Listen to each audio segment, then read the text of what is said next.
As we are all aware, earlier this week the Department of State issued a notice warning of a possible imminent attack in Kabul.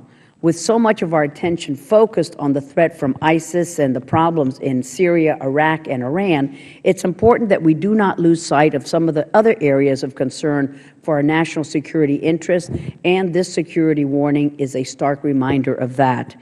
It took a resurgent Taliban seizing control of Kunduz for President Obama to adjust his strategy, announcing a halt to the withdrawal of American forces from Afghanistan.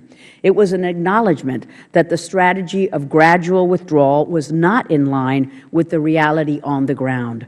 Yet concerns remain that the President isn't leaving behind enough troops to support our objectives in Afghanistan. What was lost in the discussion was the fact that Afghan security forces were able to regain Kunduz back from the Taliban. Our military leaders on the ground feel confident that the Afghan security forces have done a good job fighting during this season and are more professional than the Iraqi security forces. Today, our core mission is to train, to advise, and to assist the Afghan security forces and to conduct counterterrorism operations against al-Qaeda and its many affiliates. Last month, I led a bipartisan congressional delegation visit and was pleased to be joined by one of our members of our subcommittee, Dr. Yoho, to Afghanistan to meet with our troops carrying out this important mission, as well as to discuss pressing issues with President Ghani, CEO Abdullah, General Campbell, and other U.S. military leaders. I had also visited in 2013 when we met with President Karzai. The one thing that was abundantly clear to me this time around and echoed by everyone with whom I met was that the Afghan government's eagerness to cooperate with us has greatly improved, and that the team of Ghani and Abdullah is an improvement over any combination of Karzai and anyone else. The current Afghan leaders are saying the right things and are undertaking efforts to root out corruption, to secure and stabilize their own country. We cannot abandon our ally. We must redouble our efforts to remain engaged to seek a more stable Afghanistan. ISIS is growing in its presence in Afghanistan, mainly by attracting some of the more radical elements of the Taliban who have broken away and have sworn allegiance to ISIS, and that makes our strategy in Afghanistan that much more important.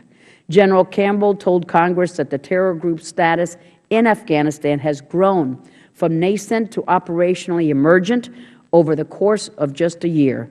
Yet, when I led our congressional delegation to Afghanistan, I was shocked to hear that our mission does not give our commanders and troops the authority to go after ISIS, that the task for containing and defeating this rising threat falls squarely on the Afghan government and its security forces.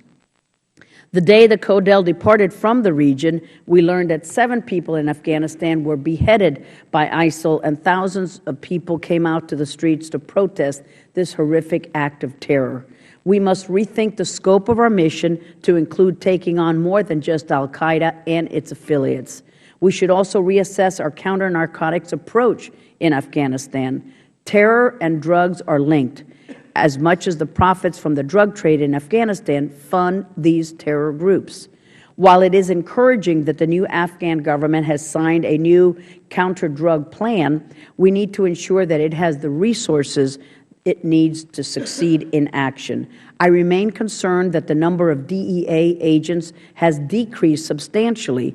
Our state INL staff are limited in their movements, and the Afghan counter-narcotics forces cannot concentrate on the drug trade because they are busy fighting terrorism. Both the U.S. forces and the security forces of Afghanistan have a limited amount of airlift capabilities, which further limits their ability to tackle any major security or counter-narcotics concern. This runs the danger of leaving a wide area of Afghanistan unexposed to our security efforts, and it could have terrible and tragic consequences. The administration needs to revisit its strategy and not just put a halt on the withdrawal, because artificial timelines will not work, and it needs to also get buy-in from Pakistan. President Ghani has reached out his hand to Pakistan, but has been rebuffed. The U.S. cannot afford to have Pakistan play into the instability in Afghanistan and to continue to allow terrorists safe haven inside its borders. We currently have a pending military package for Pakistan before us in this committee. We need to use this leverage to get Pakistan to do more on the counterterrorism front and to collaborate rather than work against the Afghan government and its security forces. During our trip, we were also honored to meet with the courageous women of Afghanistan, and we're proud to hear of the strides that they are making on behalf of women's rights, thanks to their hard work and leadership. The stakes are too high in Afghanistan for the Afghan people, for the region, and for U.S. national security interests to allow Afghanistan to fall back on any of the progress we have made together thus far. Lastly, I want to thank the men and women who so bravely serve and protect our national security interests in Afghanistan. We had an opportunity to meet with so many of these truly heroic and courageous individuals who continue to put their lives at risk each and every day so that we can sleep safely at home while they are out there defending our freedom, our values, and our values. And it say this. It says here, say this. Congressman Deutsch got pulled into a last-minute meeting, but he will show up a little bit later. So now I'm going to recognize other members for their statements, and we will begin with Mr. Ros-Lehtinen.